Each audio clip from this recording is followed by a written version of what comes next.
Bonjour à tous, heureux de vous rejoindre sur YouTube. Chers amis, en ce vendredi 22 novembre 2024, 15h10, heure du Québec. Merci à ceux qui sont abonnés, ceux qui ne le sont pas, faites-le maintenant.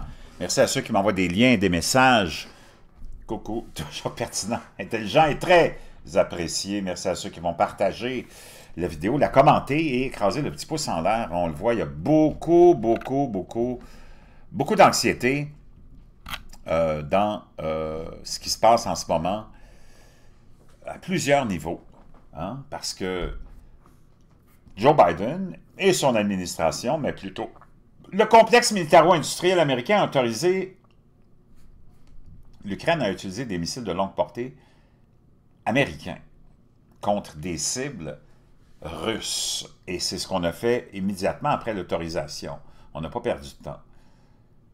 Ça n'en prenait pas plus pour que la Russie et Vladimir Poutine lancent un avertissement terrifiant. On ne sait pas jusqu'où ça va aller. Donald Trump arrive en poste au mois de janvier. Il reste encore 2 mois à cette administration par ce complexe militaro-industriel qui contrôle, le gouvernement qui contrôle l'administration Biden, qui est dans le fond le vrai patron. Il lui reste 2 mois pour avancer son projet, j'imagine, de guerre totale. Est-ce que ce complexe-là aura le temps? Est-ce qu'on va embourber Donald Trump et son administration dans un conflit qui sera trop enlisé pour s'en sortir facilement? Tout est possible, tout est possible. Espérons que non. Vladimir Poutine a démontré beaucoup de cran, beaucoup de sang-froid depuis le début de cette agression et cette... parce qu'on peut la qualifier comme ça de la part des États-Unis et du complexe militaro-industriel et de l'OTAN, d'une agression, d'un harcèlement continuel face à l'idée d'amener l'Ukraine dans l'OTAN, entre autres. Moscou menace d'attaquer la Pologne maintenant. Le Kremlin prévient qu'il peut frapper une base américaine en utilisant des armes avancées, alors que l'OTAN envoie des avions de chasse et que Poutine déclenche et envoie un missile de longue portée, ICBM, en Ukraine pour la première fois après l'attaque de Storm Shadow. L'armée de l'air ukrainienne a signalé qu'un ICBM avait été tiré depuis une base du sud de la Russie. C'est la première fois que l'Ukraine est touchée par un de ces missiles depuis le début de cette guerre. Donc, qu'est-ce qu'un ICBM? Hein, il y avait des traités qui existaient, mais qui n'ont pas été renouvelés sous l'administration de Donald Trump.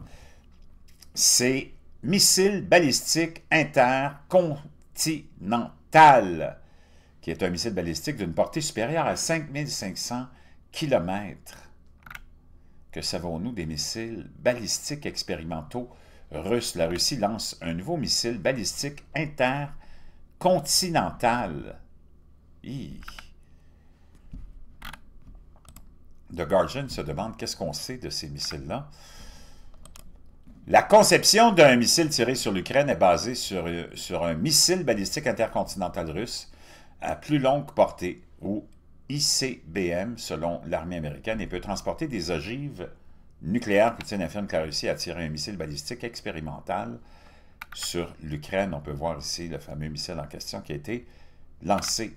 Les États-Unis estiment que la Russie a tiré jeudi un missile balistique de portée intermédiaire, jamais déployé auparavant lors de son attaque contre l'Ukraine. Une escalade qui, selon les analystes, pourrait avoir des implications pour les défenses antimissiles européennes. Et de quel type de missile balistique s'agit-il? L'armée américaine a déclaré que la conception du missile russe était basée sur la conception du missile balistique intercontinental russe à longue portée RS-26 Roubez.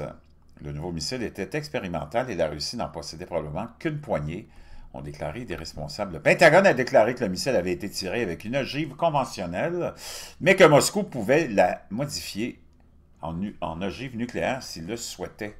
Il pourrait être réaménagé et transporter différents types d'ogives conventionnelles ou nucléaires. Jeffrey Lewis, un expert en non-prolifération au Middlebury Institute of International Studies en Californie, a déclaré que le président russe Vladimir Poutine avait laissé entendre plus tôt que la Russie achèverait le développement d'un système de missiles balistiques à portée intermédiaire après que Washington et Berlin aient convenu de déployer des missiles américains à longue portée en Allemagne à partir de 2026.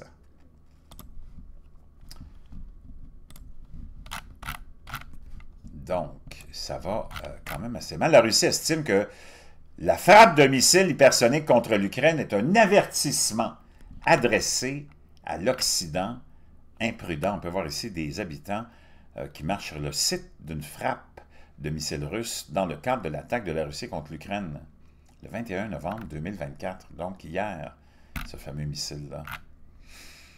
Le Kremlin a déclaré vendredi qu'une frappe contre l'Ukraine à l'aide d'un missile, le fameux ICBM, nouvellement développé, était un message à l'Occident selon lequel Moscou répondrait durement en toute action occidentale imprudente en soutien à l'Ukraine. Le porte-parole du Kremlin, Dmitri Peskov, s'exprimait un jour après que le président Vladimir Poutine a déclaré que Moscou avait tiré le nouveau missile Loresnik ou Hazel-3 sur une installation militaire ukrainienne en réponse à la frappe de Kiev contre la Russie avec des missiles de fabrication américaine et britannique cette semaine, pour la première fois après que les États-Unis aient accordé leur approbation à cette utilisation-là. Poutine convoque une réunion secrète ce soir après avoir menacé le Royaume-Uni avec un nouveau missile alors que le chef militaire britannique déclare « Nous sommes prêts pour la guerre ». Le premier ministre britannique, Sir Keir Starmer, a également déclaré que la Grande-Bretagne ne peut pas permettre à Poutine de gagner cette guerre. On sait pourquoi il a été envoyé au pouvoir, ce gars-là. Hein? Cela intervient alors qu'un haut chef militaire a déclaré aux députés que la Grande-Bretagne était prête à se battre si Poutine frappait frappait une autre nation de l'Europe. Moscou menace d'attaquer la Pologne. Donc, on est vraiment dans une espèce de monde entre deux transitions, hein? Bon, c'est-à-dire entre une transition entre deux administrations. C'est très risqué. Les 2 prochains mois, je vous dirais, sont les plus risqués. Qu'est-ce que le complexe militaro-industriel va décider de faire? Est-ce qu'ils auront l'affront de confronter et d'embourber l'administration Trump qui a promis de régler cette question-là et de ramener la paix, ce qui pourrait être très bien fait facilement. Et Donald Trump a raison quand il dit ça, c'est en coupant le financement, puis tu le vois, c'est comme ça qu'on continue la guerre avec le financement. On va se laisser avec quelque chose de complètement fou. Il y a eu un avis d'arrestation qui a été émis par, je ne sais pas qui, je vais essayer de vous trouver par quelle autorité c'est arrivé. Donc, c'est un visa, ou il est plutôt visé par un mandat d'arrêt de la Cour pénale internationale. Benjamin Netanyahou peut-il vraiment être arrêté? La Cour pénale internationale, je me demande qui est derrière cette Cour pénale. C'est comme, bon, en tout cas, a émis 2 mandats d'arrêt contre le premier ministre israélien et son ex-ministre de la Défense, Yoav Gallant. En théorie, les 124 États membres de la Cour doivent arrêter les 2 personnes responsables s'ils se rendent sur leur territoire, mais la pratique s'avère plus complexe. Wow! Israël jure que cette décision est motivée par la haine antisémite. Ce jeudi, la Cour pénale internationale a émis 2 mandats d'arrêt contre le premier ministre Netanyahou et Yoav Gallant depuis sa création en 2002, ce tribunal international, ou comment il l'appelle, la Cour pénale, a engagé 32 procédures pour des allégations de crimes de guerre, de crimes contre l'humanité, de génocide et d'atteinte à l'administration de justice. 14 d'entre elles, soit environ 40%, sont toujours en cours, essentiellement parce que les suspects sont toujours en liberté, mais sans force de police propre, le tribunal de la Haye a peu de chances de les arrêter rapidement. En tant qu'institution judiciaire, cette Cour ne dispose pas de force de police ou de répression qui lui soit propre.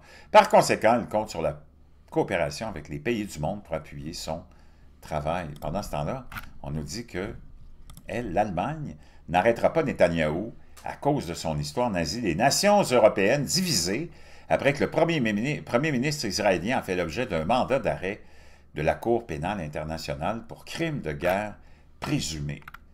L'Allemagne a laissé entendre qu'elle n'arrêtera pas Benjamin Netanyahou s'il se rendait dans le territoire en raison de son histoire et de son passé nazi. M. Netanyahou, le premier ministre israélien, a fait l'objet jeudi d'un mandat d'arrêt de la Cour pénale internationale pour crimes de guerre présumés à Gaza, une mesure qu'il a qualifiée d'antisémite. Plusieurs pays européens, dont le Royaume-Uni, ont déclaré qu'ils respectaient la décision de la Cour pénale internationale. Mais un porte-parole d'Olaf Scholz, le chancelier allemand, a suggéré que le pays ne procéderait pas à une telle arrestation en raison de son histoire et de sa relation unique avec Israël. Je trouve difficile d'imaginer que des arrestations puissent être effectuées en Allemagne sur cette base, a déclaré Stephen Eberstreet, porte-parole du gouvernement. Je peux te dire une chose, vraiment un drôle de monde dans lequel on est en ce moment.